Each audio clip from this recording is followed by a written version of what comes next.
Assalamualaikum warahmatullahi wabarakatuh. Perkenalkan, nama saya Devi Komalasari dari kelas TI Energi 202501, Program Studi Teknik Informatika, Fakultas Ilmu Komputer, Universitas Kuningan.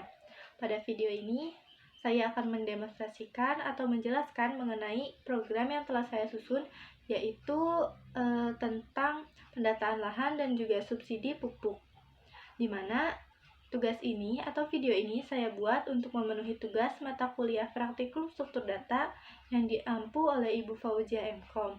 Kita langsung saja ke penjelasan atau demonstrasi programnya. Di sini yang pertama yaitu ada penerapan materi stack dan juga array.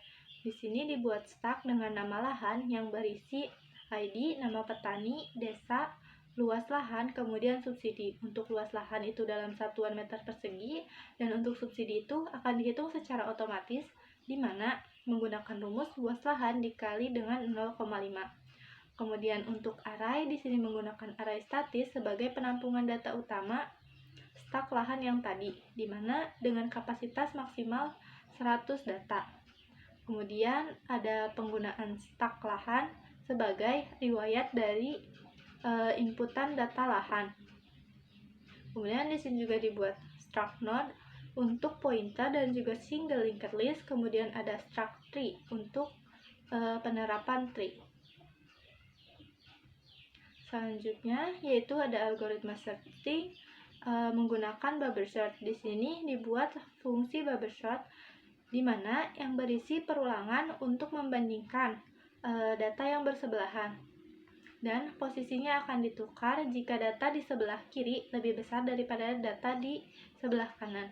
Karena pada sorting di sini mengurutkan data berdasarkan nilai atau luas lahan yang terkecil. Kemudian ada algoritma searching, di sini menggunakan sequential search, di mana bekerja dengan cara menyisir isi array secara satu persatu dimulai dari indeks 0 hingga indeks atau data tersebut ditemukan dan akan ditampilkan. Jika data tersebut tidak ada, maka akan menampilkan pesan bahwasannya data dengan ID tersebut tidak ditemukan. Kemudian ada stack riwayat input, di mana digunakan untuk menampilkan riwayat inputan data terbaru menggunakan prinsip FIFO atau first in first out, di mana data yang pertama kali masuk merupakan data yang pertama kali keluar. Kemudian ada penerapan shuffle dan juga queue sebagai antrian pupuk subsidi, di mana antrian di sini akan melakukan proses shuffle terlebih dahulu, yaitu mengacak array data lahan sebelum masuk ke antrian menggunakan queue. Kemudian pada proses queue, data akan dimasukkan berdasarkan data yang sudah diacak sebelumnya pada proses shuffle menggunakan prinsip FIFO atau first in first out.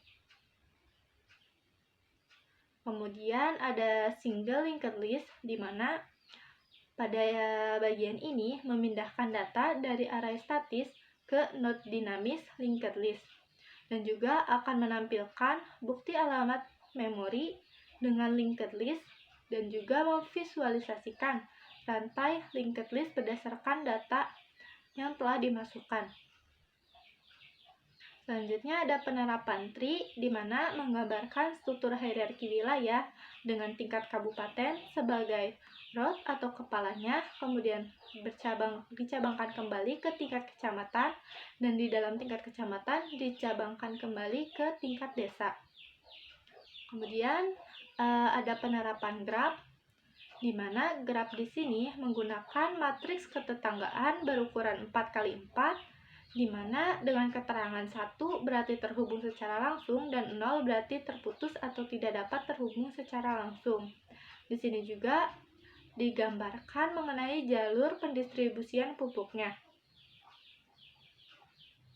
Kemudian pada main program di sini terdapat 10 pilihan, di mana kita dapat menginputkan data lahan, menampilkan data lahan, melakukan sorting, melakukan searching, menampilkan stack riwayat, kemudian melakukan queue dan juga shuffle, kemudian ada linked list hubungan data, menampilkan tree struktur hierarki wilayah, kemudian graf, dan juga yang terakhir keluar dari program. Kita langsung saja run program ini. Ketika program di-run, tampilannya akan seperti ini, di mana terdapat pilihan menu sesuai dengan main program yang tadi. Misalkan kita memilih menu nomor 1, yaitu menginputkan data lahan.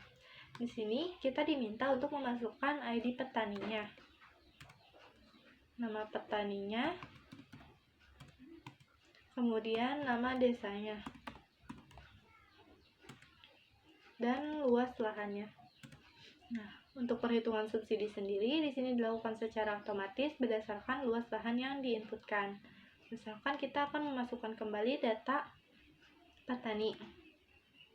Masukkan kembali ID-nya, namanya,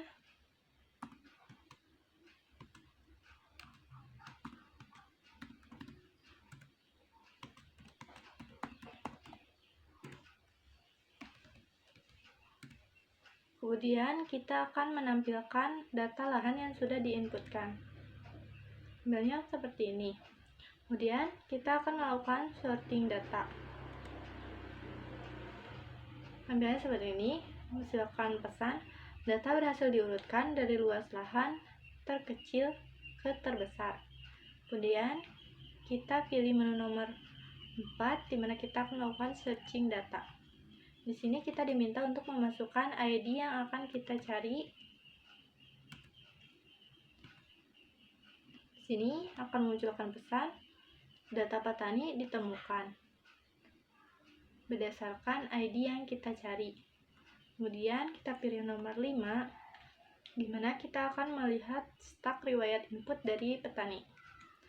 Di sini digambarkan, yaitu terdapat 2 inputan, yaitu petani dengan nama Kiki dan juga Nio. Kemudian kita pilih nomor 6, di mana kita melakukan queue dan juga shuffle. Di sini akan menampilkan sistem berhasil melakukan shuffle atau mengacak urutan antrian, kemudian akan melakukan proses antrian menggunakan queue.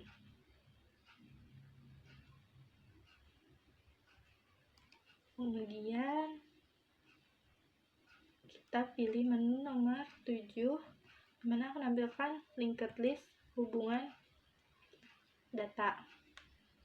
Di sini terdapat alamat memori dari setiap petani atau data yang telah dimasukkan.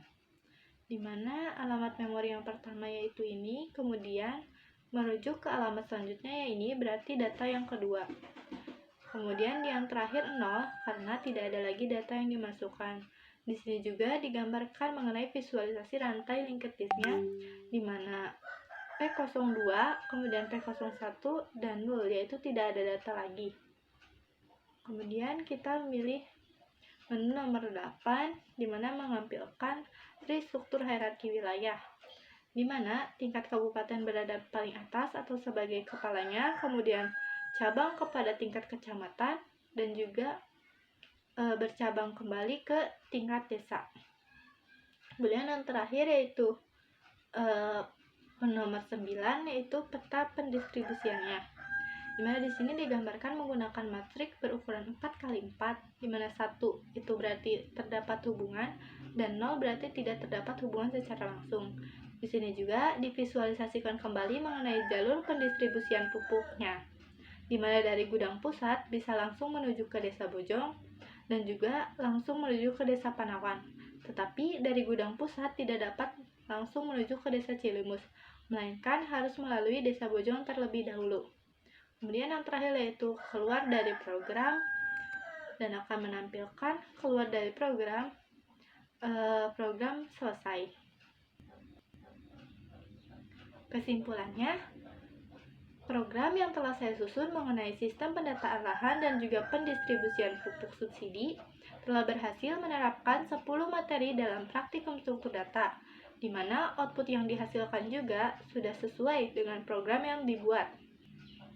Mungkin cukup sekian dari saya. Terima kasih atas perhatiannya. Kurang lebihnya mohon maaf. Wabillahi taufiq wal hidayah. Wassalamualaikum warahmatullahi wabarakatuh.